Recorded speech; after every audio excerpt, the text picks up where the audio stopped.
Welcome to Guided by Third Wheel, the podcast. My name is Amber Ireland, and I'm here with my co-host, Jill Bucaro. Let's get started.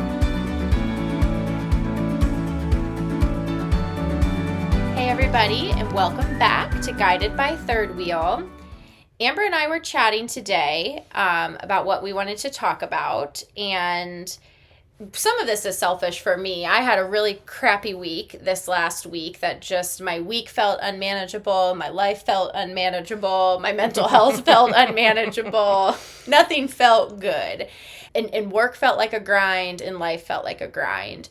And it reminded me of a theme that we talked about kind of at the beginning of the podcast, of the like delusion that I think we all share sometimes, where we tell ourselves it will get better next week. Right.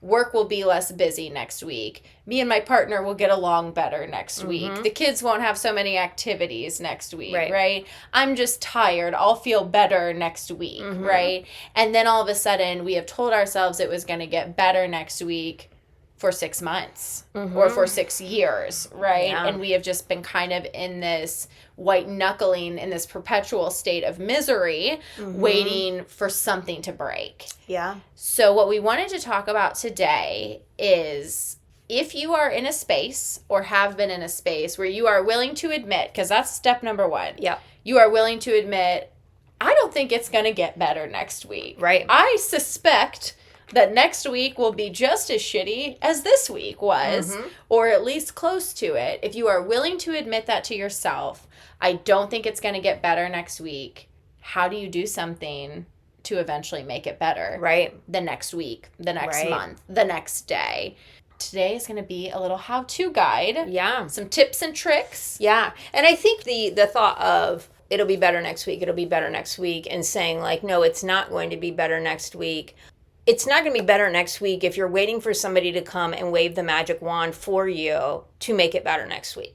Like, it's just not. Like, every once in a while, you're going to get thrown a bone, right? And we do that in life. Like, every once in a while, you get a windfall of some sort, and that's cool, and be grateful for that, and, that's nice. But a lot of times, if you look back at those windfalls or those where somebody did come and do something, it was largely because you planted those seeds beforehand. And so, if you want it to be better next week, if you've been in kind of a grind where it's like, is anything ever going to like slow down? Am I ever going to like have a manageable level of stress in my life?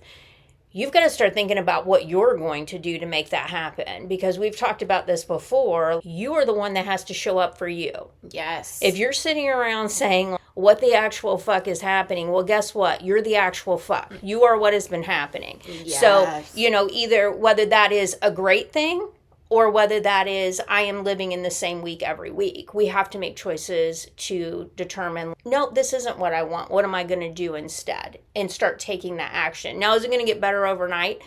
Probably not. But you can certainly change your mindset around how things are and start relieving levels of stress fairly quickly if you're willing to look at it. And I think that's the pushback that I hear from people and that I give to myself, right? And I'll say things like, this week is crazy, this week is unmanageable, right? And like, a thoughtful, objective person might be like, okay, well, like, what can be cut? And I'm like, nothing can be cut, right? Everything at work is necessary. Everything outside of work is necessary, right? Everything that my kids need or my partner needs or my family needs, it's all necessary. And the truth... Right this second. Right this second. Right this second. Right now. And so I think that's the immediate pushback that we have to, that we talk through with people and we talk through with ourselves, right? Like, I know for me, like, when I get the feeling that's like, all right, I'm moving into a spiral. Like, I am starting to lose it. I am snappy. I am mean. I am irritable. I am stressed. This is too much. I immediately look at my calendar and start to slash. And that's where you have to, too, we've talked about this in another episode, you have to understand that there might be some negative reaction to you slashing. And it's okay. Obviously, hopefully there are some things that feel easier to slash than others, right? Like rescheduling time with like friends who care about you, that if you tell them like, hey, I'm having a terrible week, Right. Can we reschedule, right? Hopefully there's some easy stuff, but sometimes Right. you have to make some hard decisions. Sometimes you have to like just admit defeat. I've done that before where I've sent an email where I'm like, I really wanted us to be able to have this meeting. I really wanted to push forward on this project. It can't happen. Right. It cannot happen this week. Yep. Because like I will have to be like admitted into an institution, right? If not. So that I think the first thing you have to do is you have to look at your calendar and look at your schedule. Think about who are the people at work and in your personal life who you can be honest with, right? Who you can go up to them and say, I am crumbling. I am not in a good spot. What can we slash? What can we get rid of? Right. So to me, that's the first thing is just try to decrease the volume to like give yourself a rest. And I think in order to start doing that, we talked about in the last podcast about leadership and honoring our employees and making sure that we're not expecting people to show up as robots. And sometimes we have to do that internally too, and not expect that you're going to be able to show up like a robot without any feelings, that can run on fumes, that, you know, I am able to do all of these things all of the time. Because if you won't admit that, if you won't admit that you're a human that needs rest, that needs nourishment, that needs downtime, you're going to have a real hard time slashing things out because you are setting an expectation for yourself that's unmanageable. Yes. And I think sometimes we have expectations that are set for us that are external, right? Like we have someone who is like, no, I do expect you to work like 1 million hours a week or whatever. But oftentimes I find that we set those expectations for ourselves long before we find the people that do it externally to validate it. Because if I set that expectation for myself, then now that's the way that I operate, right? So people that are like, ooh, look at that person over there that's just going to like work their fingers to the bone for me. I want them, right? Man, yes, you're right. We set the expectation for ourselves first, and then we find people to set it externally. Yeah, to validate that, like, that is important. That's an important expectation. Damn, Amber. Yeah. Whew, all right, something to put in the old meditate on list. So one thing I was thinking about too for work, especially when it comes time to slash, for me I have like kind of 2 different tests that sometimes I move like meetings, projects, tasks into. The first thing I think about my big goals for my job, for my program, whatever, right? Like what organizations would call mission aligned, right? Like what is mission aligned and what is fluff, right? And sometimes I'm able to identify some things that this is cool, this is important, this isn't nothing, but it's not mission aligned. Right. Like if I were to sum up my job into like 3 major buckets, right, of things that I have to do to like ensure like my little public defender world keeps turning, I look for the things that don't fall in those buckets, that are still cool, that are adjacent, that are nice, but that don't fit in, and I slash those or postpone them, right? Sometimes you don't have to slash. Sometimes you just have to like kick it, you know, to a later time. Or you can delegate it. Or delegate it. Yeah. Yep, absolutely. So that's the first test. The other thing I ask myself all the time, like when it is like 3:30, 4, 5:30, 6, and I the anxiety is coursing through my body, right? And I'm like, I have so much to do. I couldn't possibly go home. How am I ever going to sleep tonight? Thinking about all of these things on my to-do list. I always ask myself, if it's a Tuesday, I'll say to myself, Jill, next Tuesday, will you remember if you got this task done on Tuesday or Wednesday of last week? Will you know? Will it matter? And every once in a while it does. I would think like, yeah, because then I would not be prepared for that meeting on Wednesday and the world would fall apart. Right. But 99 times out of 100, I think, no, I wouldn't know the difference next week if I did it today or tomorrow. And next month, I probably wouldn't even remember that these tasks even existed. Right. Like that's how unimportant they are Right. to the work that I do. You know, I think sometimes we're worried about like clearing emails and answering voicemails and things like that. And yeah, if a week from now, it doesn't matter that I did it on a Tuesday or a Wednesday. Right. Why would I kill myself this Tuesday to get it done? So that's my other like little test. Yeah. The slash and burn test. I think for me sometimes, like when I start to get really overwhelmed, I know, like I know I will have like a few projects that it's like these things need to be wrapped up. Like they're really close, but like they're just like sitting in my brain and causing me stress. And so what I'll do is I'm like, okay, there are like, 2 things. And I know that like it's going to take me maybe like 1 more hour to get this to the finish line, right?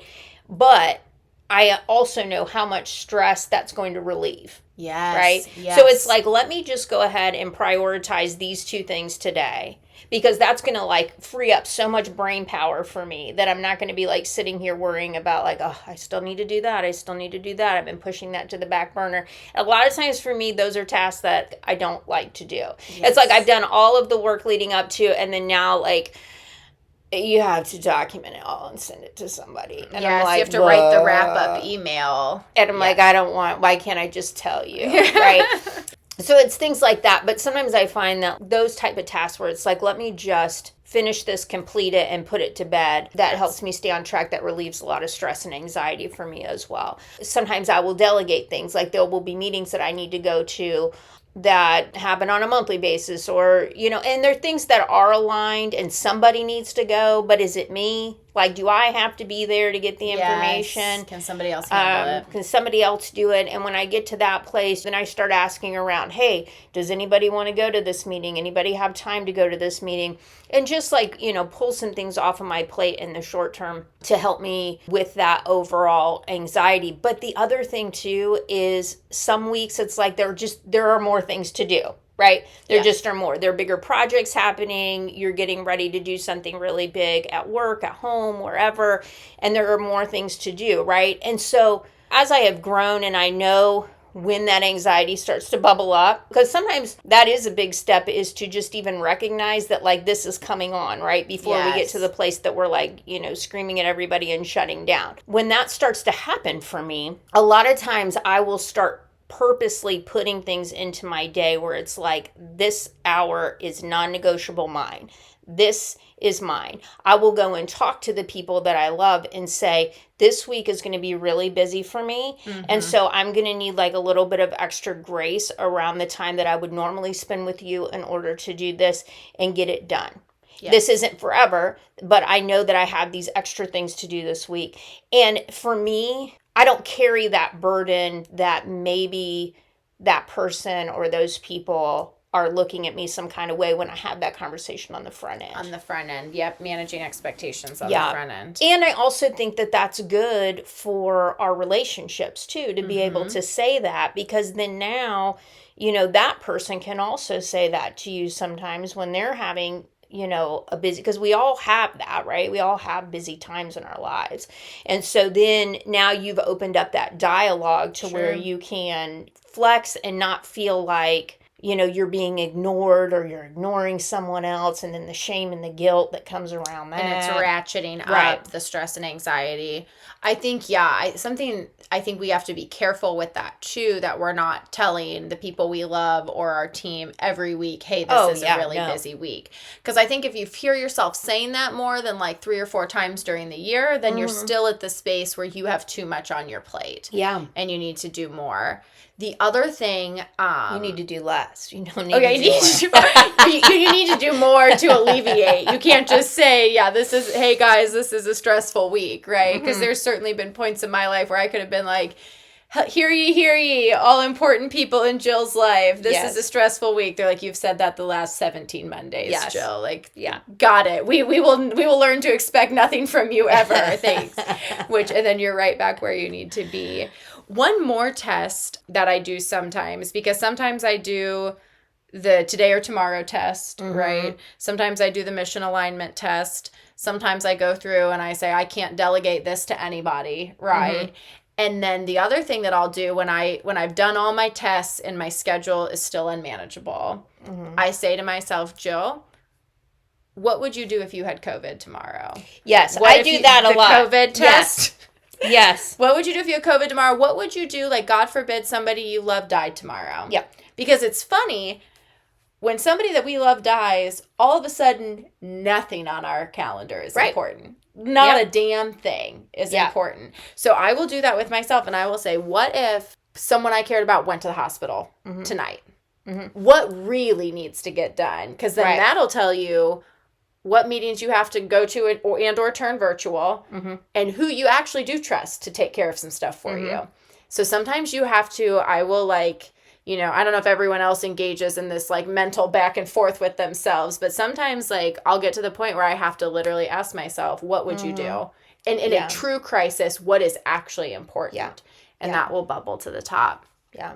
That is a way, if you're somebody that's like in this chronic space of hoping that, you know, things will get easier next week, will get easier next week type of a thing, that is a way to start really determining maybe not things that you take off your plate for this week, but maybe things that come off your plate long term. Forever. Yeah. You know, because it's, you know, we do so many things that we do for other people, or because we think that's what we're supposed to do, or because there's these external expectations of us that aren't necessary. Like if we stop doing it, nobody would notice. Yes. And we don't even like it. And we don't like it. And it's not even really probably contributing a lot of value. So I do think you have to think about, like, I think there's like, you know, kind of two conversations you have, and the one we've been talking about is like the quick fix. Right. It's like, it is Tuesday afternoon and I am so far gone, I don't know if I'm going to make it till Friday, right? And then that's when you got to slash. I think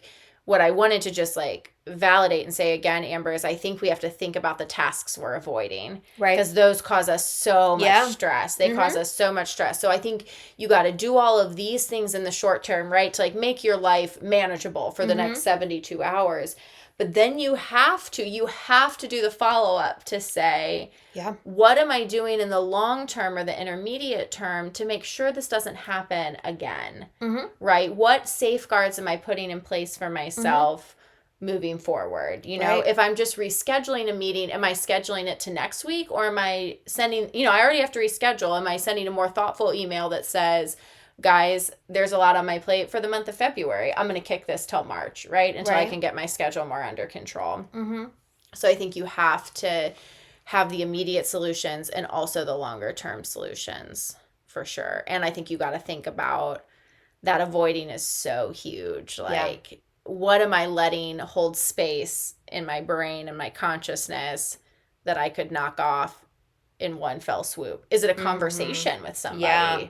And sometimes conversations are hard, and we find all kinds of ways to like dance around and avoid those things. I think we've all been in that space, right? Like you need to have a conversation, whether it's at work, whether it's in your personal life, whether it's, you know, whatever. And you have to have a conversation with somebody and you're like, God, I know that this is going to be hard. They're not going to want to hear this. It's going to make them angry. It's going to put them on the defense. It's going to make me sad, you know, whatever the case may be. And we have the conversation one way or another. They bring it up, you bring it up, like however it goes down. And it's over. And it's just like, oh, it's like this weight is lifted. Even if it made you sad, even if it changed the course of direction of your entire life, it's like all of a sudden it's this breath of fresh, like it's gone. And you're like, oh, the weight is gone. We've had the conversation and now I can move on.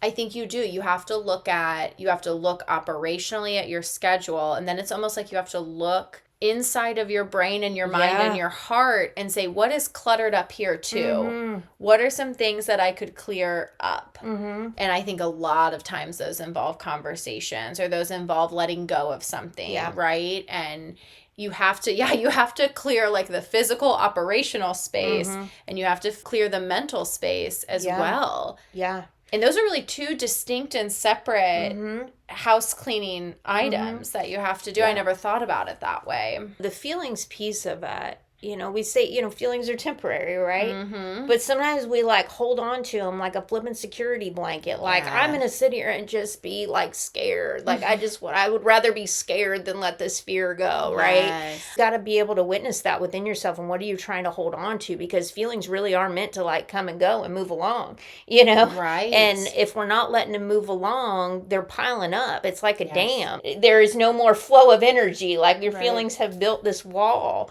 And so what can you let go of? And I think sometimes, sometimes it is like you have a feeling about a task that you need to do. So it is, it's internal and it's external. Like, I need to do this thing and I don't want to, for whatever reason it is. Like, you just don't enjoy it. It feels tedious. It feels cumbersome, But I think that you just have to figure out, like, what is it? Right? Yes. Like, what is it that I need to do at this point in time to be able to release that feeling and be done with that? And I think you got to think about, like, what are some fixes or some conversations that could really change something that's causing you daily stress for the better, right? I think about, I don't live with anybody, right? So like all house tasks are up to me, right? I don't have to fight with anybody about who's going to like take out the garbage versus do the dishes versus vacuum, because I am responsible for all of it, right? So me, myself, and I decide every day who we're going to pay to do certain stuff and when we ourselves are going to do it.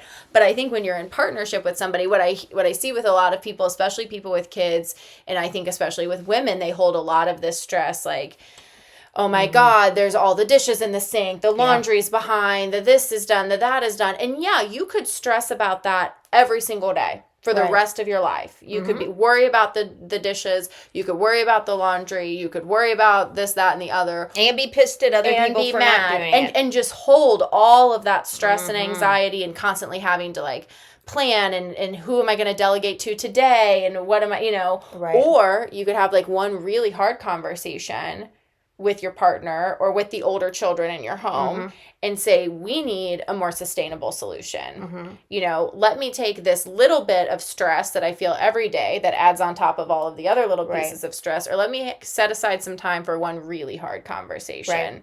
I think about that at work sometimes, like, when you supervise people or you have like admin support or something like that, sometimes you are constantly like bearing the stress of someone not performing to the level that you want them to perform to. But instead of sitting down and having the conversation and saying, you're not performing to the level I need you to perform to, you just felt like, oh, they didn't do this, or I got to redo this email, or I got to redo this, and you hold that little stress every single day when perhaps that could all be taken off your plate with one hard conversation. Yeah. So running a household and having children and having a partner and like those, like what you were talking about, those more, household type tasks where I think that we, as women, we like determine that, if the house isn't clean, that's my responsibility. If the dishes aren't done, that's my responsibility. If the laundry's not done, that's my responsibility. If the kids don't have a schedule, that's my responsibility, right? We take that on. And if you don't have the conversation with your partner to say like, hey, I don't want to hold on to all this stress. I'm going to need you to help me, or how can we like share this load? Again, it's like, if you look at yourself as the robot that does all of these things and that's how you perform, externally people are going to look at you and be like, well, that's just what she does. Like, they're not going to try to like jump in there and do things. They're going to be like, oh, well, that's nice. Yeah. And they're going to let you do it until you're willing to say like, hey, this isn't sustainable. This isn't. And then also, here's the other piece. When you say to other people that you live with, like, okay, well, we're going to kind of come up with like a chore schedule, or let's say, for the tasks in the house type of a thing. You can't walk behind them and be like, you didn't do it the way I wanted you to, and then determine that you're going to hold that level of stress too. You've got to figure, and that's your work.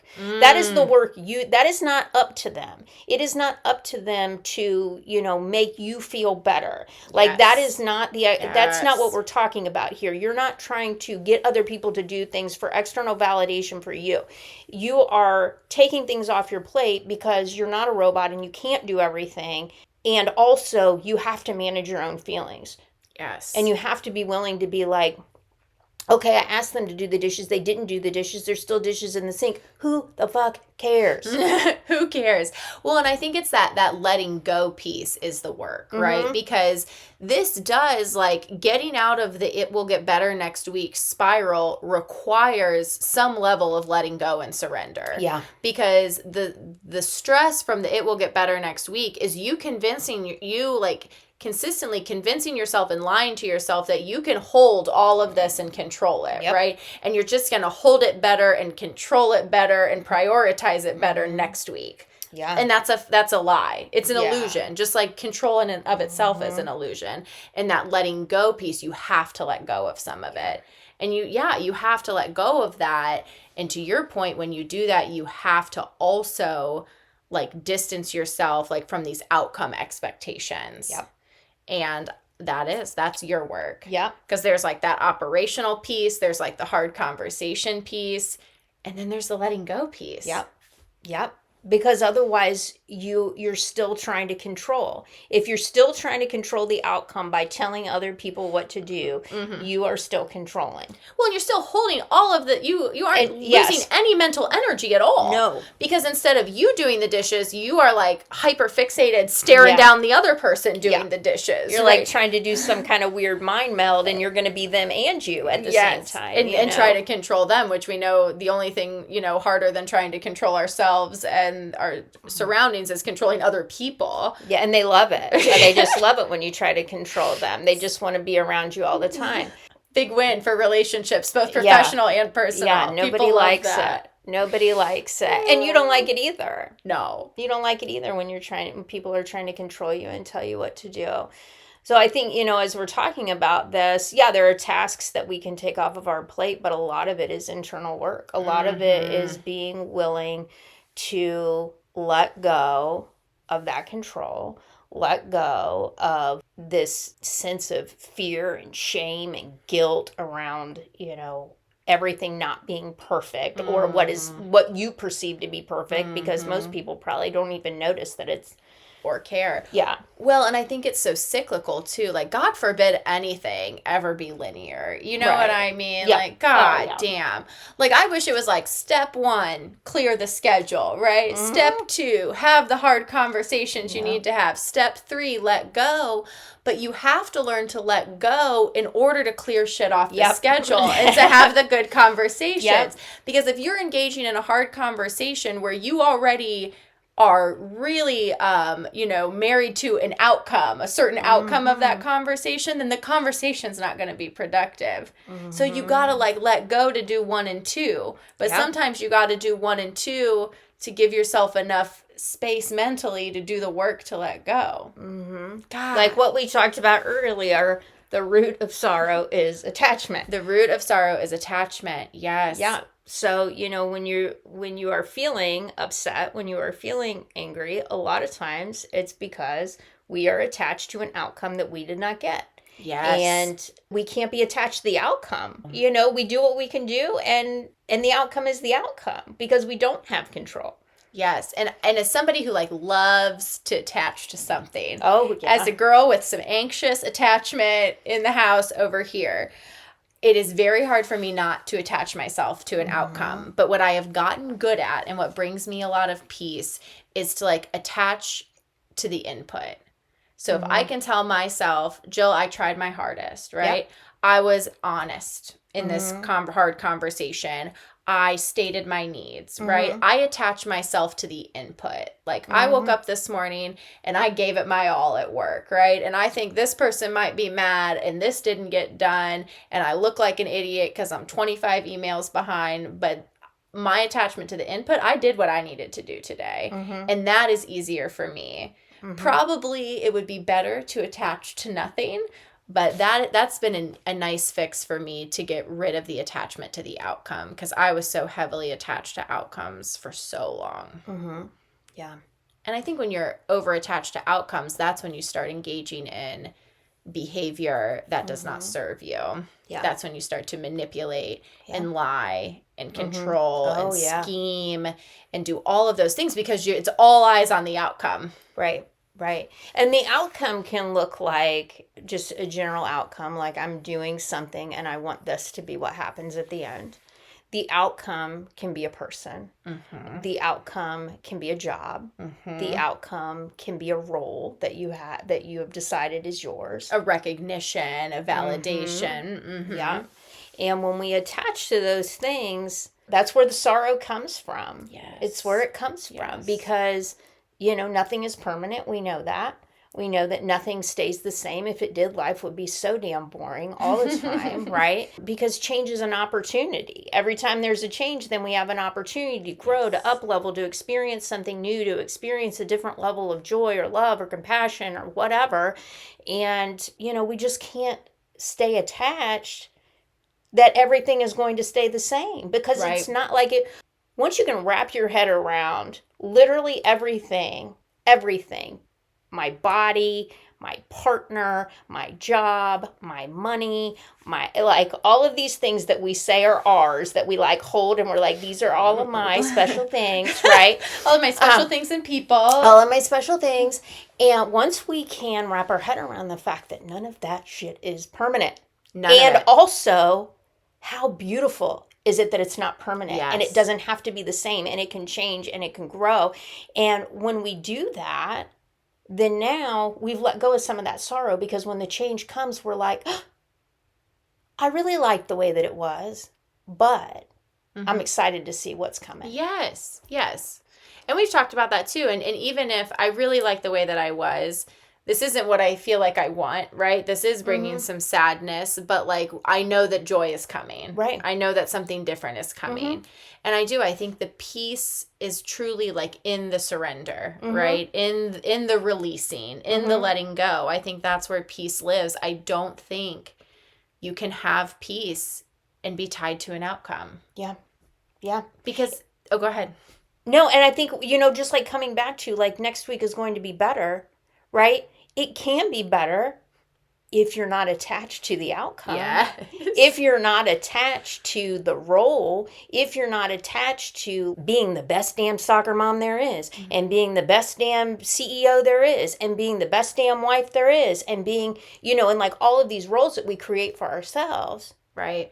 If you're willing to say, my picture of the best could change, and I can let go of that, I can surrender, then next week probably can be better. Well, and I think maybe instead of saying it's going to get better next week, I think what we need to say is I don't know what next week will bring, but what I'm going to do is set aside more time for rest. I'm going to wrap up this project that is causing me stress, and I'm going to, really try to figure out who the hell can do laundry besides me next week. Right. Because, because what is better? Better itself is an outcome, right? So I think, we have to look at where we're at now and say, man, and I do that sometimes. I don't want to do this again. This Monday through Friday that I just had, I don't ever want to do that again. Right. It was really awful for a lot of reasons, right? Some of that was scheduling. Some of that was interpersonal conflict at work. Some of that was just my own, serotonin levels not where I would like them to be, right? And I think what I need to say, instead of man, I hope next week is better, I need to say, let me critically look at what happened, right? And seeing what happened, knowing what happened, what are some things I can plan for next week that hopefully, come what may, make life a little easier for me. And I think that's how we have to look at it. Because it's what you said at the beginning. I think sometimes we are literally just white knuckling, waiting for a helicopter to come pick us up. As if the universe or God or another person is going to send a rescue crew. Yeah. It's never going to happen. Nobody's coming to save you. Nobody's coming. Nobody's coming to save you. And, and when things get better, it's because you planted the seeds. Yes. Well, I think there were some good tips in there on scheduling type of things. But, this is a lot of inner work. This is a lot of inner work to get to a place where we can let go of some of that stress, some of that anxiety, some of that overwhelm that we allow ourselves to participate in. What do I say every day? We are the makers of our own misery, every last one of us. And so, this requires some untangling of that. Right. How do I unmake some of this misery moving forward? And I think, you do the helpful tips and tricks just to give yourself the space. Sometimes you do just got to clear the schedule, right? So you can begin to think about these things. Right. But the big work is in the letting go. And I think the recognition, right, of what tasks am I avoiding? Am I avoiding even admitting that I am now in an it will get better next week spiral, right? Yes. I think you have to you have to check back in. You have to have that awareness, which is hard and scary. And then you got to do some things about it. And then you got to be able to say to yourself, it's time to level up. It's time to do more work. Right. Something that I've done in the past too, just on that feelings level, is really trying to, just on regular days, think about like what is running through my head on the regular. And that's where I generally can realize, oh, this has taken up a lot of brain power, like in the background for me, that already underlying level of stress that I'm not really, it's just there, but I'm not always paying attention to it. And it starts to build that dam, right? It starts to build that dam of feelings that I should be letting go of. Yes. And sometimes you have to just really like sit down and think about like what is holding so much space in my brain. Yes. Am I worrying about other people? Am I worrying about how I look? Am I worrying about what I'm eating? Like those basic level things that I think we forget that are just taking up so much brain power every single day. Those could really move the needle. Like if I'm willing to really look hard at that and say, you know what? That is not going to be a stress for me anymore. I'm going to figure this out. I'm going to let this go. Yes. Right? Like how much space would that give me for more joy every day? For sure. But I do think you have to, like when you are truly in survival mode, when you are like crumble town, you have to give yourself like the physical and mental space to be able to look at that, right? Because if you would have come to me on Wednesday of this week and been like, Jill, can you do like some examination, please? No. I'm staying on a normal day. But I think, that's why you can't do some of this inner work until you clear the clutter. And you got to clear the clutter with schedule and conversations. Yeah. Because, if you would have come to me, I'd be like, Amber, let me tell you what I'm not going to fucking do right now.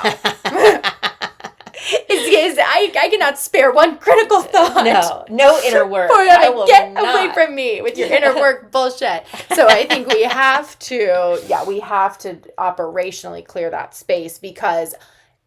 And so you can get to the inner work, because if you don't get to the inner work, then you are going to spiral forever. Forever. I mean, you could clear the schedule one week, but if you don't do any fundamental changes, it's going to be shitty again a week or two later.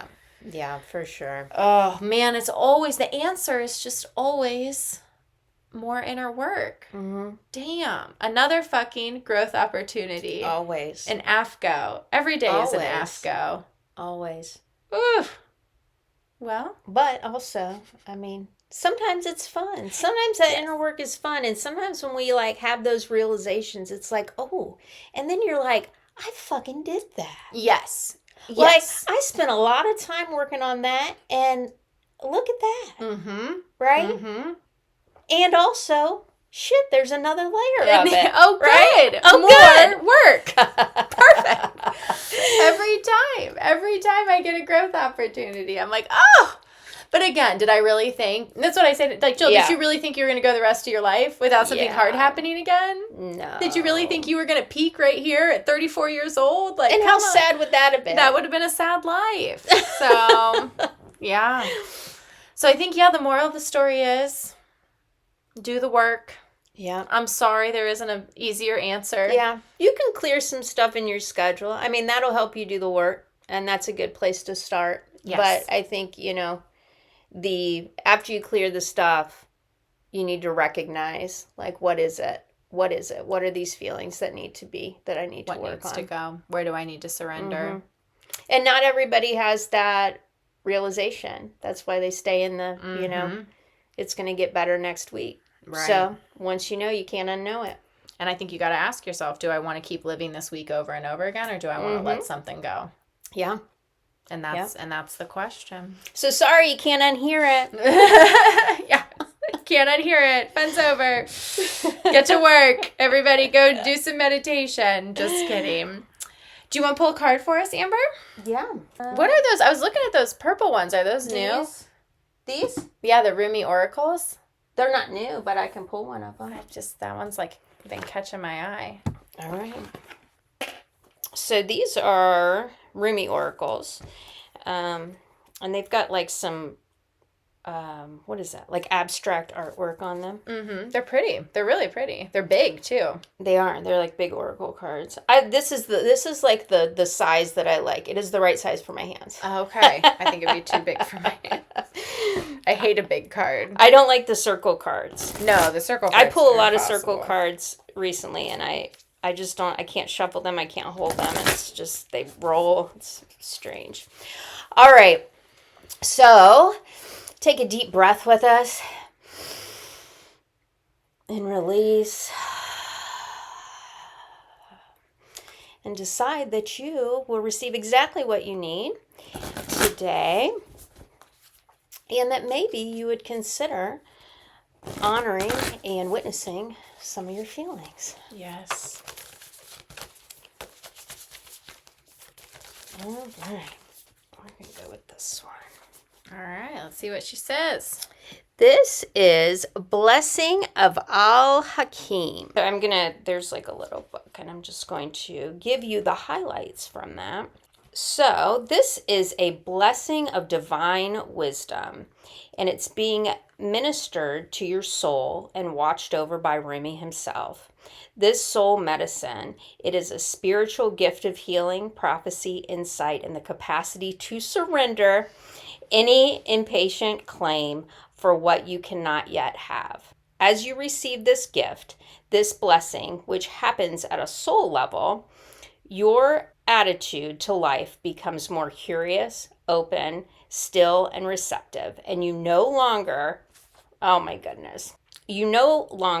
have to drive the unfoldment of your desires into form. You rest in assurance that your daily application and effort is enough, and so your surrender. It only gets better. Mental anguish is soothed, and you are able to accept your unfathomable nature of divinity in its expression of itself as life. You become comfortable with the reality that the price of being closer to the divine is giving up your need to always understand. Damn.